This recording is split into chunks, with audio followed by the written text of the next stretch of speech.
palabra sicariato viene cobrando mucha preeminencia desde el domingo cuando vimos este asesinato a sangre fría en el ingreso a este restaurante, el Rincón Gaucho en Barranco. Bueno, a raíz de esto ya ustedes hemos comentado declaraciones peculiares, por llamar de una manera, del ministro Urresti, evidentemente desatinadas. Hoy día, declaración del presidente de la República, confusa, nadie entiende a qué se refiere con que el sicariato es un fenómeno globalizado, pero pues la clase política y los políticos pues no se han hecho esperar con sus reacciones. Por ejemplo, el congresista Kenji Fujimori, a través de su cuenta de Twitter, se le fue con todo pues al presidente, ¿no? Y fíjese lo que he puesto ahí, se le ha ido contra el presidente y contra Daniel Urresti por estas polémicas declaraciones. Dice: señor Urresti, ver y no sentir balas, ver y no sentir la sangre, ver los muertos y no estar muertos, ¿nos convierte en un país seguro? Se pregunta Kenji Fujimori.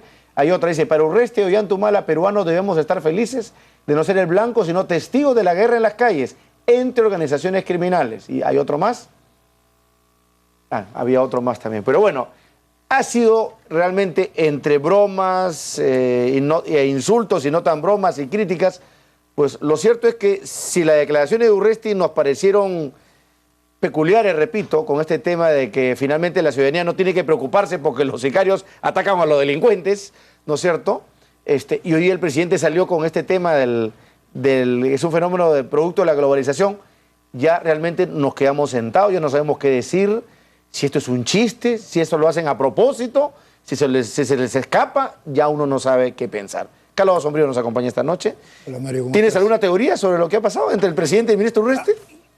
Lo de Urresti sí. Creo que el mensaje que estaba dando es finalmente se matan entre ellos y va a disminuir. No se preocupen, porque ellos van a matar a los ladrones, a los choros. Ustedes tranquilos. Cosa que dicho por un ciudadano común y corriente como nosotros, no es una anécdota sin importancia. Dicho por el ministro del Interior, que es la persona que tiene que encargarse de la lucha contra la delincuencia, que prácticamente está diciendo mejor que se maten. Que se maten, total, a nosotros no va a pasar nada. No va a pasar nada, un poco como hacer una unidad de sicarios, digamos. Es preocupante. Es preocupante por eso, porque creo que su función es hacer respetar la ley, claro, luchar contra el delito y no encargárselo a los sicarios, si fuese el caso. Claro. Segundo, que los sicarios no matan a otros delincuentes cuando matan a otros delincuentes para acabar con la delincuencia, sino para fortalecer a un grupo delictivo frente a otro. Así es. Entonces, eso de creer que porque un sicario mató a un delincuente se ha debilitado la delincuencia es una tontería mayúscula. Nos volvemos más vulnerables ante el crimen. Es otro grupo el que está tomando un control sobre otros. Entonces, esas afirmaciones, además que al día siguiente dice que él jamás las ha dicho, que por qué lo malinterpretan, por qué la prensa... Lo que están tratando de hacerlo pasar como un imbécil, ha dicho hoy, lo acaba de decir. Yo lo he escuchado también, pero se lo dijo claramente, no hay ninguna pero lo ha reiterado, Carlos. Ahora, él usualmente hace eso. Yo jamás dije que la droga era tanto, yo jamás... ¿Cuándo he dicho yo? Se le escapan 900 kilos. Ahora, que el presidente lo refrende hoy día, en una declaración confusa, pero termina refrendándolo, es preocupante también, porque esto no es broma. O sea, una cantinflada, pero termina... el problema del sicariato, en primer lugar, y como comentábamos, no es un asunto de que hay que encargarle a los sicarios la lucha contra la delincuencia, ¿no? Ni tampoco a justicieros que quieran hacerlo, para eso está la policía, las instituciones, las leyes, el Poder Judicial, etc. Pero además el sicariato nos afecta a todos en la vida cotidiana. En primer lugar, imagínate el pánico que han tenido las personas en ese restaurante y en los decenas de otros lugares en los que han ocurrido asesinatos de sicarios a lo largo de las últimas semanas. Políticos entre ellos, ¿no? Candidatos, autoridades regionales, dirigentes sociales, comerciales, como esta señora casi la matan en... En fin, es una práctica muy extendida. Gente que es víctima de las extorsiones, ¿no? Y que empresarios, ¿no? Empresarios, comerciantes en gamarra que mensualmente tienen que dar una cuota, ¿no? La amenaza final es el sicario, ¿no? Entonces, no es una cosa de que los sicarios sean un problema entre delincuentes, es un problema grave que estamos enfrentando porque además es la punta de un iceberg de lo que está pasando abajo. Es la expresión más grave del recrudecimiento de la inseguridad. Exacto. Es todo lo contrario. De una mayor presencia del crimen organizado, de más violencia en general en el crimen.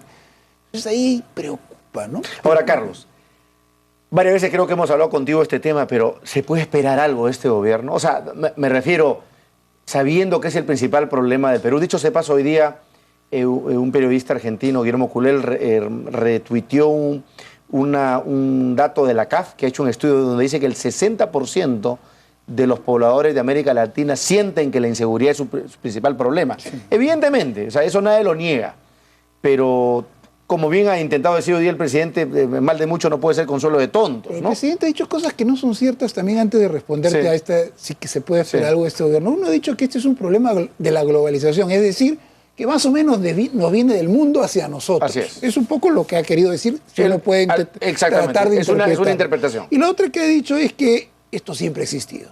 Ni una ni otra. O sea, los países en el mundo donde existen sicarios que van y matan a la gente no son la mayoría. No son. En Europa eso no ocurre.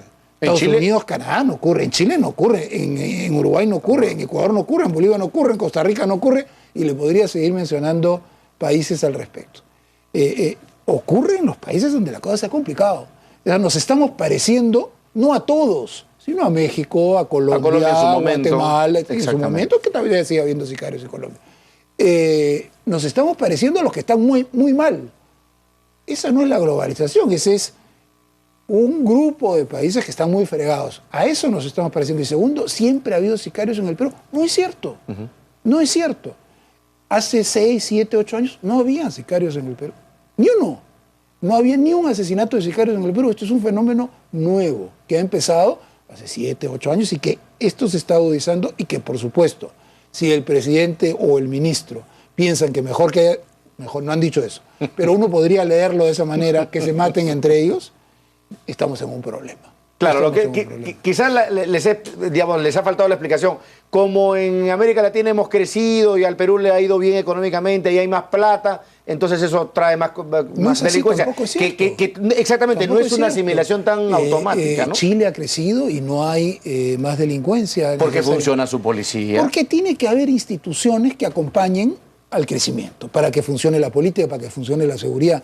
El crecimiento es muy bueno y hay que defenderlo a toda costa, pero si no tenemos instituciones, si no reformamos nuestras instituciones para tener instituciones serias, de verdad, de país de verdad, ya no de país chiquitito como antes, esta nueva riqueza es tratada de aprovechar por criminales de distinto tipo, desde los que lo hacen desde la política hasta los que lo hacen desde las calles. Así es. Entonces tenemos el doble problema de la corrupción y el crimen organizado. Ahora, regreso a la pregunta que te hice. ¿Tú ves alguna posibilidad de que se haga algo de este gobierno o tú ya perdiste la esperanza? A ver, no soy muy optimista, mejor dicho, soy muy pesimista. Creo que no veo ningún indicio, creo que además creo que el ministro Urresti cada día más se ratifica en ese estilo de lo que importa es la foto, su imagen, ¿no? O sea, no hay hecho policial. Y que piensa que como esa lógica le conviene al presidente porque lo blinda al presidente, ¿no es cierto? O lo hace con unos puntitos. O le conviene a él también, o ¿no? También, le conviene a él o a ambos. Yo creo que no soy muy optimista de que planteen cosas en serio, pero a la vez hay que demandárselos, no se van mañana. Faltan 18 meses. Faltan 18 meses. Y en 18 meses, fíjate, 18 meses para atrás de lo que estamos ahora, todo lo que se ha empeorado, y en 18 meses podemos estar en una situación mucho más complicada.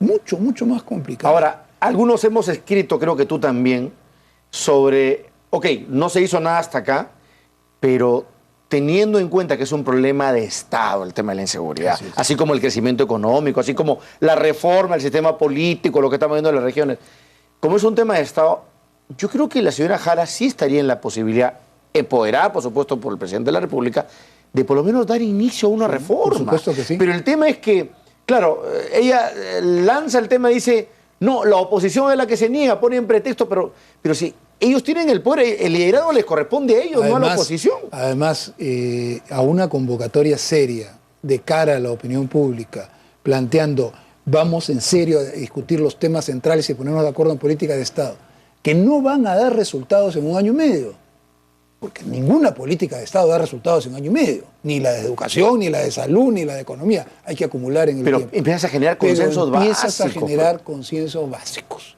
Y hay cosas fundamentales que se tienen que hacer para poder empezar a revertir la tendencia. Ojo, empezar a revertir.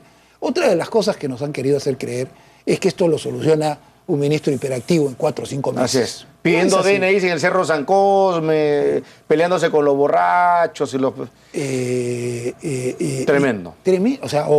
O sea, digamos, un problema en San Juan de Lurigancho que dicen que está en la emergencia, 100 policías, ¿qué? ¿Cuántos? 8 días, 10 días, ¿qué? ¿O van a estar para siempre en ese lugar?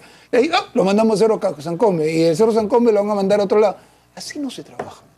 Así no se trabaja. Así no hubiera funcionado una política económica, así no funciona una política internacional y así tampoco funciona una política de seguridad. Tú has insistido mucho en el tema de que el eje de la reforma de la inseguridad, o por la seguridad, mejor dicho, es la reforma de la policía. O sea, sí. ¿No es cierto? Y si no arrancamos con eso, bueno, y paralelamente también el tema del Poder Judicial, Ministerio Público. Y por el otro lado también, ¿no?, las políticas de prevención, pero estamos en el tema de la policía. Eso es fundamental.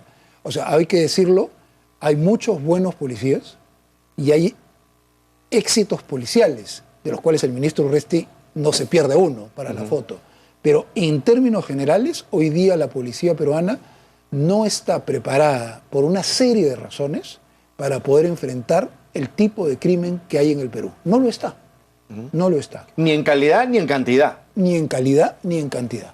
Y yo me atrevería a decir que más importante que la calidad es la cantidad.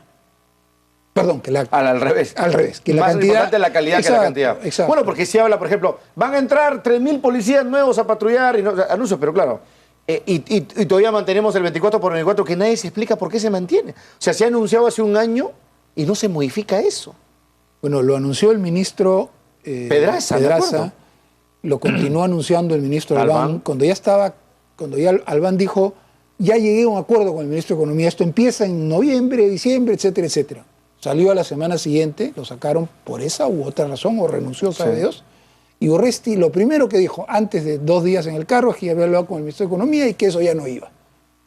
Tengo entendido que ha declarado hace unos días que eso hay que hacerlo de todas maneras. Exactamente. Bueno, de repente nos dice ahora que él no dijo lo que dijo al comienzo. Es una cantinflada, pues. O sea,